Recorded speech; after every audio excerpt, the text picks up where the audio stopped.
All right, ready to climb. Today's deep dive, we're heading to Kilvey Hill, Swansea. Sounds good. Now, this isn't your average walk in the park. This place is steeped in history, nature, and a whole lot of community love. Oh, really? We're talking about a former industrial site, now known as Wales's largest urban forest. Into this scene rolls a company called Skyline Enterprises. Skyline Enterprises. And they've got this proposal Okay. to build what they're calling a gravity-based leisure destination. If you read that design and access statement, they won't stop going on about it. Enhancing the natural trails, preserving those killer views. They're saying it's all about improving access for the people who already use and love the hill. Creating a sense of community ownership, that's the vibe they're going for. Making sure everyone feels like this project, this whole Skyline luge, that it benefits them. That's where things get a little, shall we say, complicated. Sounds like we're about to dive into those complications. Oh, we are. We definitely are. It's like we've seen the brochure, right? The promises of like money rolling in, Kilvey Hill, like reborn as this adventure land, you know. But when you really dig into the objections, you see that many of these claims are being challenged. That's interesting. So let's unpack that. Where do we start? Let's start with one of the most contentious points, the quiet area designation. Okay, that's a big one. Kilvey Hill is meant to be this haven of peace and quiet. Exactly. And you're telling me they want to build a luge track there. Well, yeah. And we're talking about the constant activity, music from the rooftop bar, and those luge carts whizzing down the tracks. That doesn't sound very quiet. And that's exactly what stood out to me, especially in Williams' objection. What did he say? He talks about being able to hear a bar in SA1 from his property on Kilvey Hill, but only on certain nights, right? Right. Now imagine that noise becoming a daily occurrence. He's also concerned about the lack of sound testing for the Sky Swing, which makes you wonder, how thoroughly have they assessed the noise impact? Good point. And we have to remember, this isn't just about someone being sensitive to noise. Right. Quiet areas are crucial for both people and wildlife. Research actually shows that natural quiet is restorative, especially for those in urban areas. Yeah, for sure. It helps you unwind. Plus, many animals need a peaceful habitat to survive. It makes sense. Too much noise would disrupt their natural rhythms. Absolutely. Which is why the noise assessment conducted for Skyline Swansea by a company called Ramble is so concerning. Yeah, the report's kind of vague, isn't it? It is. It seems like they relied on generic data Right. instead of actually taking the time to measure sound levels on site. And that's a problem because noise pollution is about 75 decibels some spots. And this is a designated quiet area. The irony is not lost on me. And get this, Swansea Council, in their own words, haven't actually set noise limits for it. So even if it's loud, what are they going to do? Makes you wonder. Like putting up the speed limit sign after everyone's doing 90. Reassuring, right? Imagine that peace and quiet, and then all of a sudden, it's zip lines and crowds. Yeah, a bit of a clash, to say the least. And it doesn't stop there. They're talking about traffic jams, pressure on water resources, the whole 9 yards. So it's like this ripple effect, way beyond just where they plunk down the luge tracks. It's like, okay, the design and access statement, it mentions this whole construction environmental management plan. Yeah. Trying to minimize the impact, they say. But is that enough? That's the big question, isn't it? We were looking at the drainage plans for this project. Proposals for, get this, sewage infrastructure.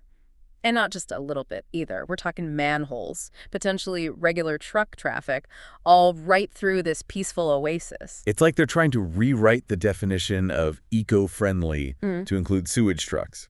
The glade is this haven for wildlife, this testament to what ecological restoration can achieve. Right, because this area used to be an industrial wasteland. Years of work went into transforming it into what it is today. And now, you want to plunk down a major tourist attraction right in the middle of it? It just seems counterintuitive, especially when you consider the potential impact on the local bat population. Oh, right. I had almost forgotten about the bats. Didn't they find some rare species of bats there? They did. The glade is a crucial habitat for them, and they're incredibly sensitive to changes in their environment. The noise, the lights, the increased human activity, it could be devastating. Okay, so we've got noise pollution, potential habitat disruption, concerns as well, this idea of what kind of infrastructure is appropriate. The documents also go into detail about all these, like manholes and sewage lines and even septic tanks. I am officially grossed out. Huh. Truck-sucking sewage lines is not what comes to mind when I think about a peaceful nature walk. And it's not just the ick factor, right? We're talking potential for spills and leaks. Not to mention the smell. Imagine explaining that to your kids. Oh, honey, that's just the scent of progress. Yeah, not exactly the best look. And the KWV is making the point that this area already sees a lot of foot traffic. It's not some abandoned corner of the woods. Right. They said over 60 community groups use that glade area regularly. Their fancy statement here promises to keep it open, but then, bam, fences, signs, no access. They're talking about using up a good chunk of the hill, like 37% of its open space, 37%. That's like cutting a whole slice out of the hill, practically. Hard to imagine, you know? We've also got this objection letter here from the LAF, that's the Local Access Forum, for those who don't know, and they're particularly worried about the impact on things like horseback riding. They're talking about potential noise pollution ruining the peace and quiet, and that proposed luge track cutting right through access land. The LAF. They're like the guardians of our right to roam free, eh? That's a good way of putting it. And remember, they're not just a bunch of people with strong opinions. They have a statutory role, which means they've got real legal standing in all this. Their concerns carry some serious weight. And we've got the Kilvey Woodland Volunteers. Even organized this whole event called Our Big Day Out on Kilvey Hill to rally the community, and apparently hundreds of people showed up. Hundreds. That's amazing. To show their love for the place. That speaks volumes about how people feel. The KWV. Right. These folks have been taking care of Kilvey Hill for ages, right? They have, yeah. Planting trees, maintaining trails. Yeah. The works. It seems like it. They know this land. They do. They feel like their knowledge and experience have been completely disregarded in this process. Right. You see, when you replace mature woodland, even with something that's supposedly better, you're still disrupting established habitats, and it takes time, a lot of time, for that same level of biodiversity to recover. It's like saying, we're going to knock down your house, but don't worry, we'll build you a fancier one later. Sure, it might be an upgrade eventually, but what about the immediate disruption? And what if things go wrong during the process? Exactly. And then there are those heartfelt testimonials from that Our Big Day Out on Kilvey Hill video. It's one thing to read about it, but another to hear it directly from the people. Exactly. Yeah. For them, it's about well-being, social connection. It's woven into the fabric of their lives. They're not just worried about losing a bit of greenery. Right. It's about potentially losing a part of their identity, a place that's helped shape who they are. It's about the value of peace and quiet. They're talking about transparency, about whether the community is really being heard. Yeah, I see what you mean. Like, for example, they say they were kept in the dark, those are their words, kept in the dark, about how big the Skyline luge would actually be. Kept in the dark, huh? Big time. One letter calls them out. No Welsh language notices. And you know what really gets me? It's how different the story is when you get to the community consultation stuff. The design and access statement, they make it sound like everyone's thrilled, right? All this talk about community support. But then you read what this resident has to say, and it's like, hold on a second, something's not adding up here. Yeah, that's a bit of a red flag, isn't it? Total red flag. They're skeptical big time about this survey Skyline did. Like, was it even designed to get an accurate picture, you know? Right, like, were the questions leading? Exactly. Were they only talking to certain people? And they even question, like, this overwhelming community of support. Is that really true? Or is it just, like, the loudest voices? The ones that fit the narrative the developers want to tell? That's a concern, for sure. Because if people don't feel like their concerns are being taken seriously, right from the get-go. Yeah, how can they trust that the project is actually going to benefit them?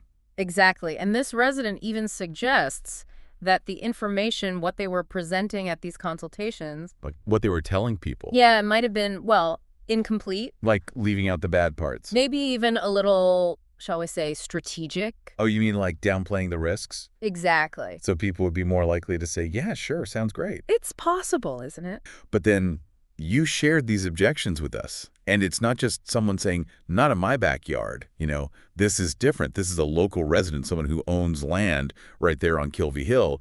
And they have some pretty strong feelings about this project. And it gets interesting because it goes beyond just, I don't like it.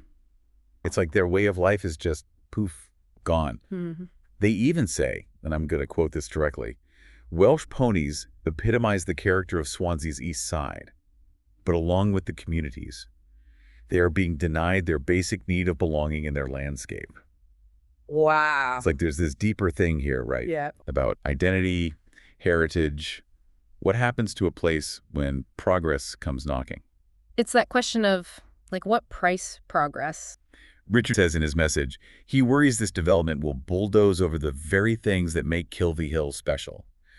Suddenly, there's talk of luge carts zipping around and people partying on a rooftop bar late into the night. Yeah, I can see how that might cause a little anxiety. This past incident from 2009, where in his view, the council basically overlooked the importance of bridleways when they were creating a right-of-way order. So he thinks history might repeat itself. He does. About equestrian access. Right. These bridleways, people have been riding there for ages, but they're not even on the official maps. Oh, wow. It's like, if the council overlooks something as important as bridleways back then, what's to say they won't make similar oversights with these environmental considerations now? And that's where Richard's concerns about the current development plans really come into focus. He's worried that instead of a dedicated network of bridleways, thoughtfully integrated into the hill's landscape, they'll just get this.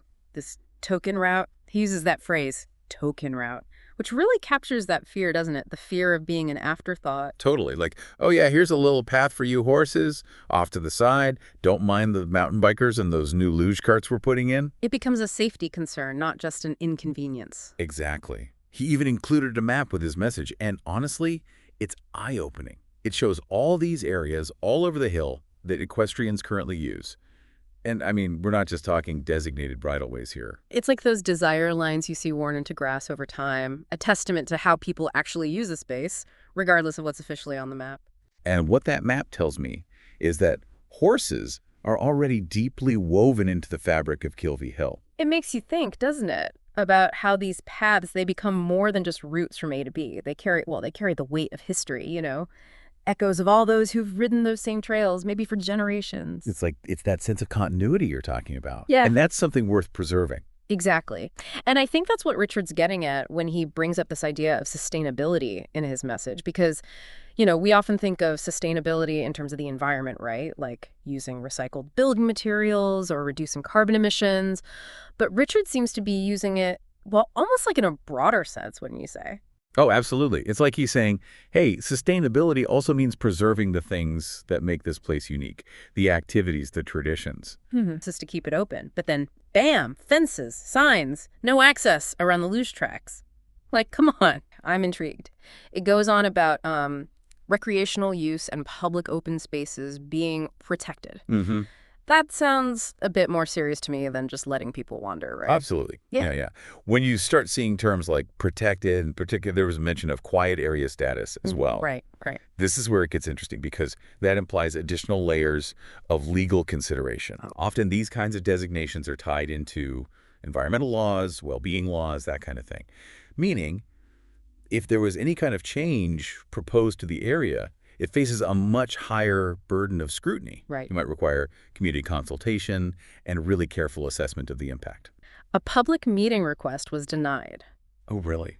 Is that typical, even for land that is, you know, designated as open access? I mean, not necessarily, no. Yeah. Because the very fact that a request was even made and subsequently denied kind of suggests that Kilvey Hill holds a particular place in the community's heart. You know? Yeah. It implies a level of public interest that goes above and beyond just having the right to walk through. Interesting. So there's something more going on there, definitely. And, well, after what happened in New Zealand, people are worried. And they have every right to be. Those Queenstown floods were devastating. Pretty disastrous consequences. And to think, they tried to brush it off as just another case of heavy rain. Oh, please. It was much more than that, and the people of Queenstown know it. Okay, so the Queenstown floods. For those of our listeners who might not be familiar with the whole saga, but it was the construction debris from that Skyline project, piles of gravel, just left unsecured, that turned those downpours into a full-blown disaster. And it's not like these were small landslides either. Yeah. We're talking homes damaged, property destroyed.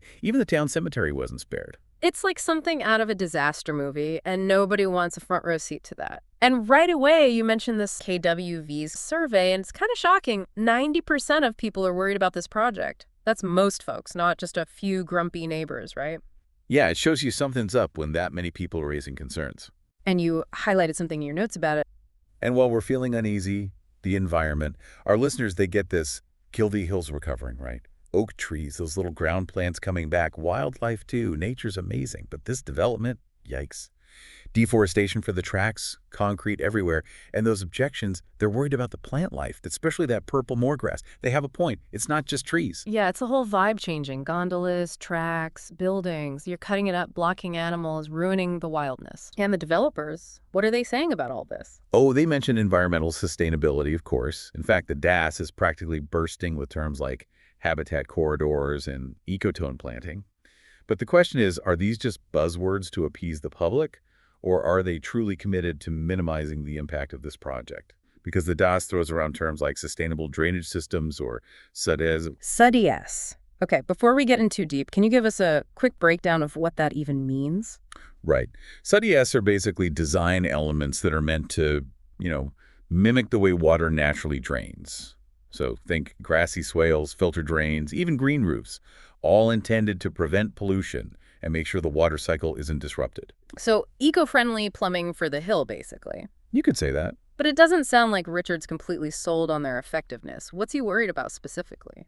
He's particularly concerned about water runoff. Well, we all need water, don't we? Absolutely. It's essential. And this is about your water, isn't it? That's right. This is about the water that you and your neighbors rely on every day. You've got that spring right. Yeah, just ordinary rainwater. But it all flows down the hill and provides drinking water. Exactly. And it's that natural flow that could be messed up by all the construction. Yeah, by Skyline, Swansea, essentially. Exactly. All the digging and building, it just disrupts those natural drainage patterns. And then what happens? Does the water get polluted? Potentially, yeah. That's the risk. And it's not just me saying it. There's actual research that shows that this kind of development can lead to contamination of water sources. Oh, really? Yeah, it's like they don't want to talk about it. So you're left in the dark about something as essential as your water supply. Exactly. And that's why this whole thing is so concerning. It's not just about a bit of noise or some trees.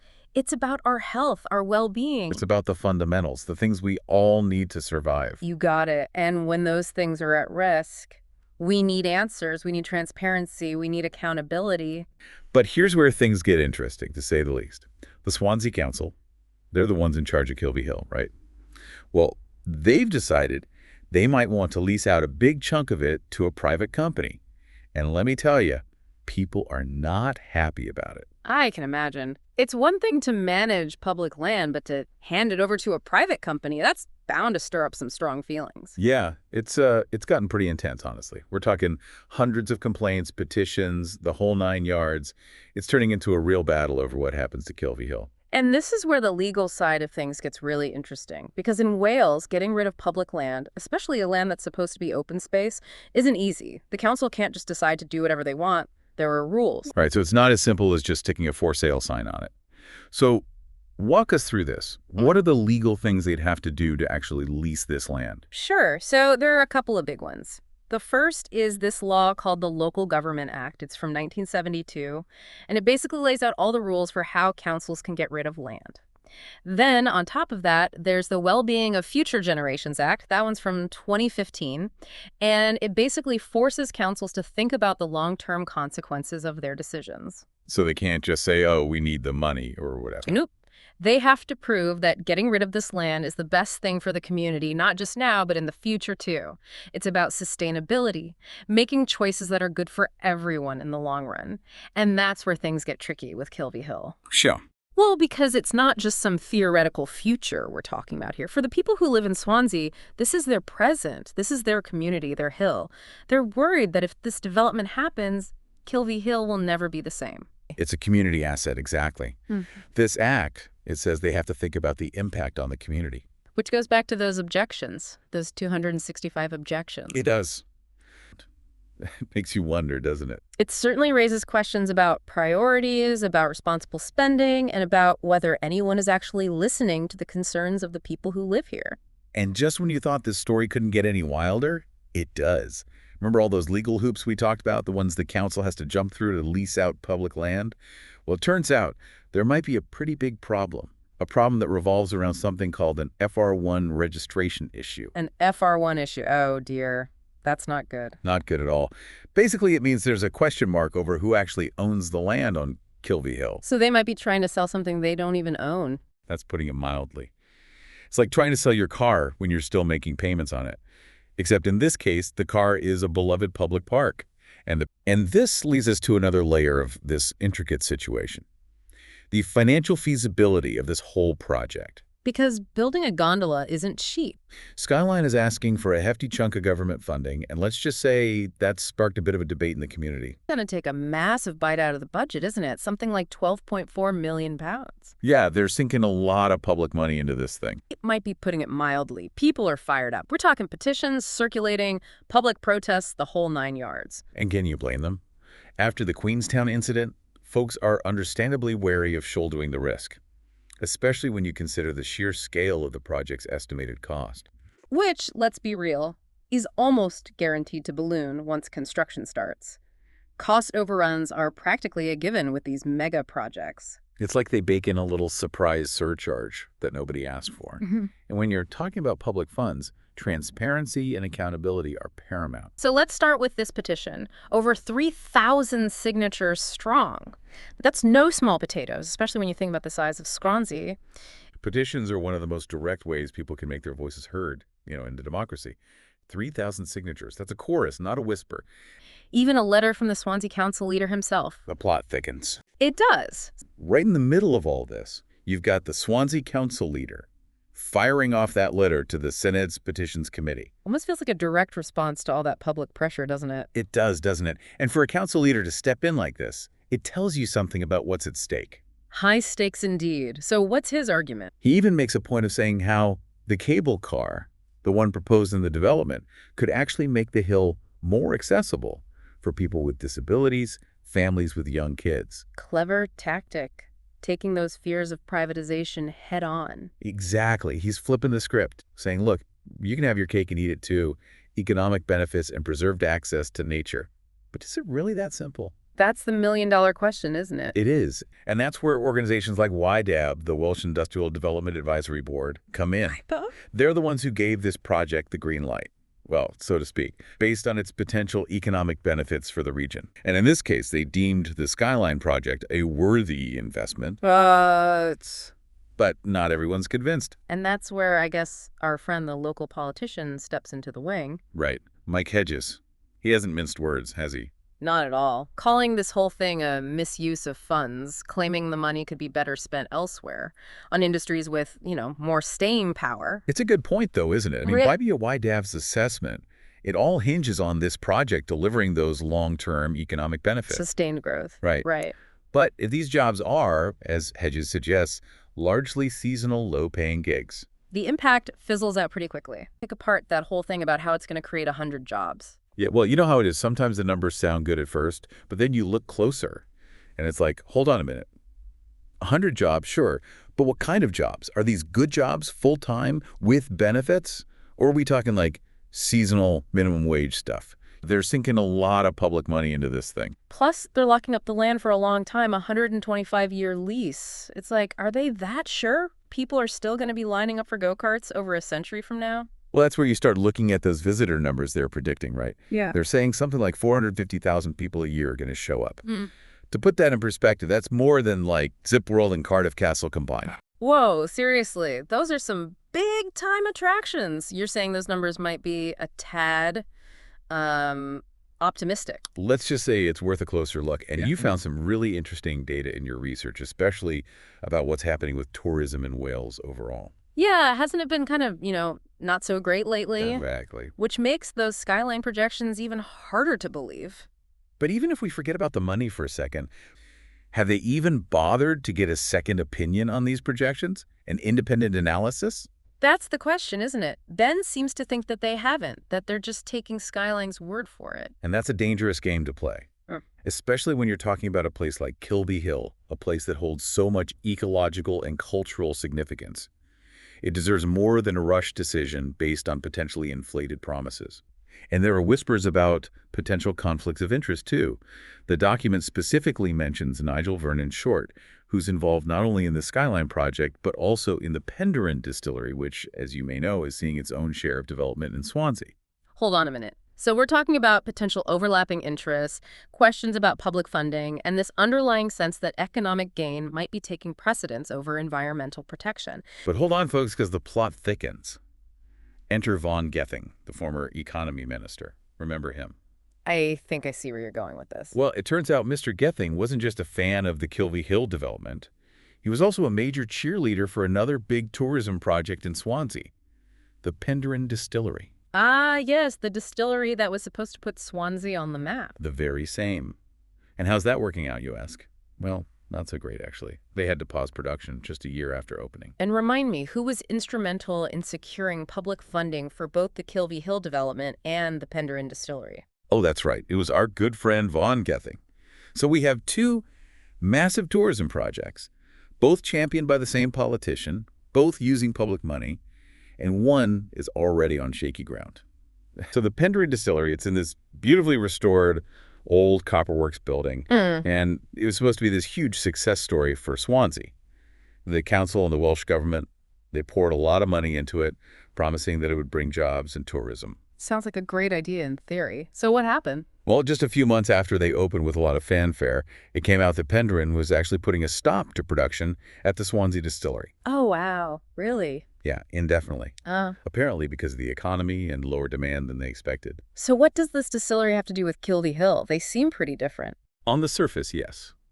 But in both cases, you've got a lot of public money being invested based on promises of economic growth.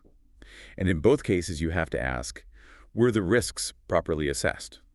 Were these decisions really made with the best interests of the community in mind, or was there maybe a rush for a quick win? It makes you wonder if there's a pattern here of decisions being made without thinking things through. What are the possible outcomes here? Well, the council could ignore all of this, push forward with the development, and face the consequences. Which would be? Let's just say it wouldn't be pretty. They'd be looking at lawsuits, protests, and a whole lot of bad press.